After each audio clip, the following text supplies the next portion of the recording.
Greetings. It's another mini episode of Multiple Personalities. I'm your host, Alexander Wolf. Welcome to those few, the few. Okay, so one thing I think that most Americans, including myself, tend to forget is that we are the children of colonists. We are a colonial power. Yes, it morphed over the years into a capitalist power, but basically we are the colonists. It turns out that these lands, and I assume they mean the North Continent and the South Continent, were occupied for about 18,000 years. And now they've discovered some new information which puts the time frame back to, there's been people here 25 to 30,000 years ago. There are some native cultures which will have said nobody owns the land. The land is something given by whatever agency power that created it, however it got created. It belongs to everyone the same, basically. On the other hand, to me there is a measure you could apply of stewardship. Who has done the better stewardship? And I think it's the natives. When the West arrived here, or anywhere around here, they found just pretty pristine forests, mountains, lakes, rivers, etc., etc. Just an amazingly beautiful, relatively sparsely populated land. In South America, so-called, same thing, with a few notable exceptions of the Maya, the Inca, and the Aztecs, building a lot and sort of using more resources and things like that. But here in the northern continent, not so much of that. Fairly small groups, tribes, and seems to me a pretty successful way of running this place. And so if you forget that you're a colonist or children of colonists and of immigrants, then you forget a very important part of the history here. We are not the original occupiers by any stretch of the imagination, and that becomes obvious. And then we have treated the natives, so-called, like garbage. We vilify them. This is what every empire does to those that they conquer and wish to oppress, and all colonial powers did this the same way over and over again, and the West being amongst the most powerful offenders of this way of doing things in human history. It's not that others didn't attempt it. Certainly that happened with the Mongols, it happened with the Persians, it happened sort of over and over again. It seems to be something hardwired into humanity, which is somehow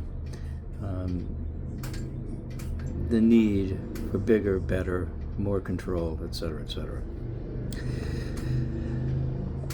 But for most of us, it's just work a day to figure out how you're going to survive during the day, and not necessarily trying to build any kind of an empire, but that's the example that we have for a long, long time of success. That is to build bigger, better, faster, stronger.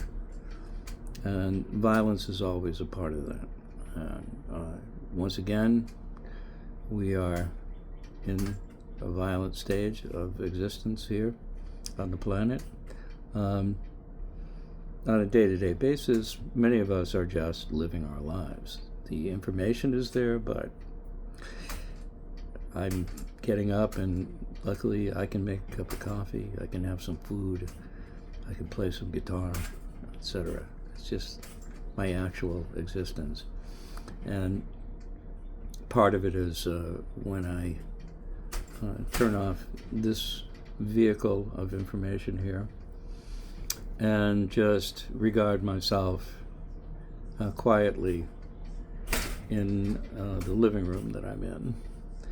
And that's my actual reality, not all this information. And it's important for me to understand where I am, what I am in the moment, what is most real for me personally in the moment. And so it's good to acquire that kind of stillness for me. I recommend it on a daily basis.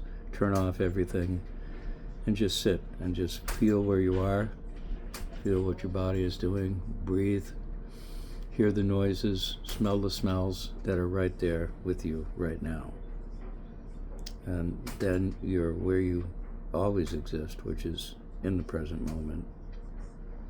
That's my recommendation. On the other hand, we have a situation in the big picture which needs a do-over. I've spoken about this before in these little broadcasts. It is a sad state of affairs in the world where the leadership is leading us into worse and worse situations without any kind of real solutions at hand. And then, of course, the rich get richer and the poor get poorer, as is mostly the case in our history.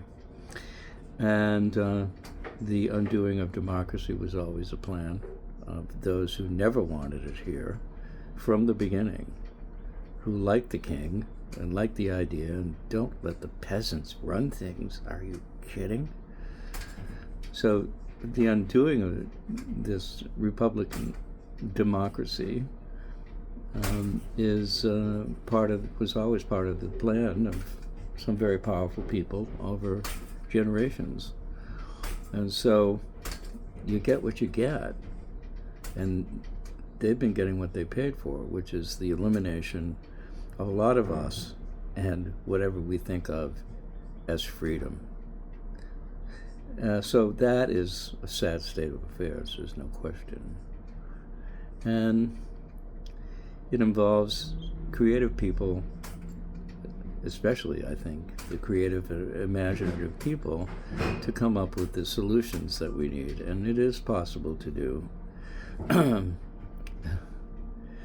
Can't give a timeline for it because I don't try to predict the future.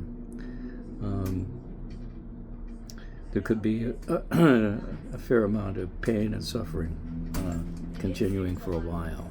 And so this we don't want. So let's use our imaginations and come up with solutions. And with that, I love you. Take care.